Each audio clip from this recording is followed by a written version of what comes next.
Hello, പുതിയൊരു വീഡിയോയിലേക്ക് എല്ലാവർക്കും സ്വാഗതം. ഇന്ന് ഞാനൊരു മോർണിംഗ് വ്ളോഗാണ് കേട്ടോ ചെയ്യാൻ പോകുന്നത്. ഇപ്പോൾ രാവിലെ ഏകദേശം ഒരു 6 മണി ആയിട്ടുണ്ടാവുക. എല്ലാവരും നല്ല ഉറക്കത്തിലാണ്. ഞാൻ രാവിലെ എണീച്ച ഉടനെ തന്നെ പല്ല് തേച്ചിട്ട് നേരെ അടുക്കളയിലേക്കാണ് വന്നത്. പൊന്നൂന് സ്കൂളുള്ള ദിവസമാണ് കേട്ടോ ഒന്ന്. അതുകൊണ്ട് തന്നെ അവനുള്ള ഫുഡാണ് ഞാൻ ആദ്യം തന്നെ ഉണ്ടാക്കാറ്. അതിന് ശേഷം മാത്രമേ ബ്രേക്ക്ഫാസ്റ്റ് ഉണ്ടാക്കലുള്ളൂ. അപ്പോൾ ആദ്യം തന്നെ അവന് കൊണ്ടുപോകാനുള്ള വെള്ളമാണ് ഗ്യാസിൽ വെച്ചത്. അതിന് ശേഷം ചോറ് വയ്ക്കും. കുക്കറിലാണ് കേട്ടോ ചോറ് വയ്ക്കാറ്. എന്നത്തെയും പോലെ തന്നെ ഇന്നും നല്ല മഴ ദിവസമാണ് കേട്ടോ. പുലർച്ചയ്ക്ക് നല്ല മഴ പെയ്തിട്ടുണ്ടായിരുന്നു. അത് കഴിഞ്ഞിട്ട് ഇപ്പോൾ ഇതാ ചെറുതായിട്ടൊന്ന് അടങ്ങിയിട്ടുണ്ട്. നല്ല തണുപ്പുണ്ട്. അതുകൊണ്ട് തന്നെ പൊന്നൂനൊക്കെ എണീപ്പിക്കാൻ നല്ല പാടാണ്. ബ്രേക്ക്ഫാസ്റ്റിന് ചപ്പാത്തിയും ഗ്രീൻ പീസ് കറി ഉണ്ടാക്കാമെന്ന് കേട്ടോ കരുതിയത്. ഇത് ഞാൻ ഇന്നലെ രാത്രി വെള്ളത്തിലിട്ട് വെച്ചതാണ്. ഈ വീട്ടിൽ അടുപ്പില്ല കേട്ടോ. അതുകൊണ്ട് തന്നെ ഫുള്ള് ഗ്യാസുമ്മ തന്നെ ഉണ്ടാക്കണം. കറിക്ക് വേണ്ട പൊടികളും കാര്യങ്ങളൊക്കെ ഇട്ടിട്ട് കുക്കർ അടിച്ച് വെച്ചിട്ടുണ്ട്. ഇനി ചപ്പാത്തി ഉണ്ടാക്കണം. അപ്പോൾ അതിക്ക് വേണ്ട വെള്ളം ഞാൻ ആദ്യം വെച്ചു. ഇനി ആ വെള്ളം തിളച്ചതിന് ശേഷമാണ് ഈ കുക്കർ വയ്ക്കാം. അത് വേവാൻ വേണ്ടിയിട്ട് ഒറ്റ വിസിൽ മതി. ചപ്പാത്തി പെട്ടെന്ന് തന്നെ പരത്തി ചൂടാൻ തുടങ്ങി. ഞങ്ങൾക്ക് ശരിക്കും ഒരു 4-5 ചപ്പാത്തി മതിയേ. പൊന്നു പറഞ്ഞേ കഴിക്കുള്ളൂ. പിന്നെ ഇത് അത്യാവശ്യം വലിപ്പമുള്ള ചപ്പാത്തിയാണ്.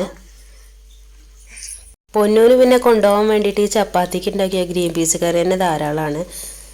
അവനത് ഭയങ്കര ഇഷ്ടമാണ്. പിന്നെ 2 പപ്പടവും കാച്ചി കുറച്ച് അച്ചാർ ഇട്ടെടുത്താൽ അവന് സന്തോഷമാവും. പൊന്നു ഇത് എപ്പോഴും നല്ല ഉറക്കത്തിലാട്ടോ. പൊന്നു ഒറ്റയ്ക്കല്ല കേട്ടോ കിടക്കാറ്. ഏട്ടനും പൊന്നും ഇവിടെ ഹാളിലും ഞാനും അച്ഛനും അവിടെ റൂമിലും ആട്ടോ കിടക്കാറ്. കണ്ടില്ലേ, ഇതുപോലെ കേട്ടോ അച്ചുവിൻ്റെ കിടത്തം. ഇങ്ങനെ തിരിഞ്ഞും മറിഞ്ഞേ കിടക്കുള്ളൂ. അതുകൊണ്ട് തന്നെ ഞാൻ രാവിലെ എണീച്ച് കഴിഞ്ഞാൽ ഏട്ടനോട് അവിടെ വന്ന് കിടക്കാൻ പറയലാണ്. ഇപ്പോഴാണ് പുറത്തേക്ക് ഇറങ്ങി വെക്കുന്നത്. ഇപ്പോൾ ആ മഴയൊക്കെ നിന്നിട്ടുണ്ട്. രണ്ടാളും നല്ല ഉറക്കമായ കാരണം എന്നാൽ പിന്നെ ഇന്നലെ അയലിട്ട കുറച്ച് തുണിയുണ്ട് മുകളിൽ. ഇതാ കാണുന്ന മുകളിലാട്ടോ തുണി ഇട്ടിട്ടുള്ളത്. നമ്മൾ നിൽക്കുന്ന വീടിൻ്റെ മുകളിൽ കുറച്ച് താമസക്കാരുണ്ട്. അതിൻ്റെ മുകളിലാട്ടോ തുണി ഇട്ടിട്ടുള്ളത്. കുറച്ചങ്ങോട്ട് നന്നായിട്ട് കയറാനുണ്ട്. പിന്നെ ഇതാ മുകളിൽ നിന്നുള്ള വ്യൂ കണ്ടില്ലേ, ഒരുപാട് വീടുകളുണ്ട് കേട്ടോ അടുത്തടുത്ത്.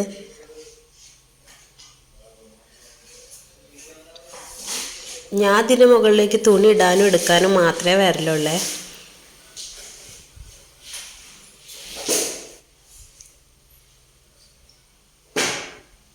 തുണി എടുത്ത് കഴിഞ്ഞാൽ ഇതാ പൊന്നൂനെ വിളിച്ച് എണീപ്പിച്ചു കേട്ടോ.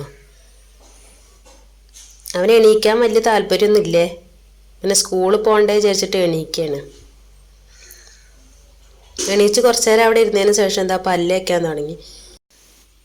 പിന്നെ എന്താ ഞാൻ ചപ്പാത്തിയും ഗ്രീൻ പീസ് കറിയും കൊണ്ട് കൊടുത്തു. കുറച്ച് നേരം ടിവിയും കണ്ടിരുന്നിട്ട് അത് കഴിച്ചു. അവൻ ഭക്ഷണം കഴിക്കുന്ന സമയം കൊണ്ട് ഞാൻ എന്ത് ചെയ്തു, അവന് കൊണ്ടുപോകാനുള്ള ഫുഡ് പാത്രത്തിലാക്കുമായിരുന്നേ.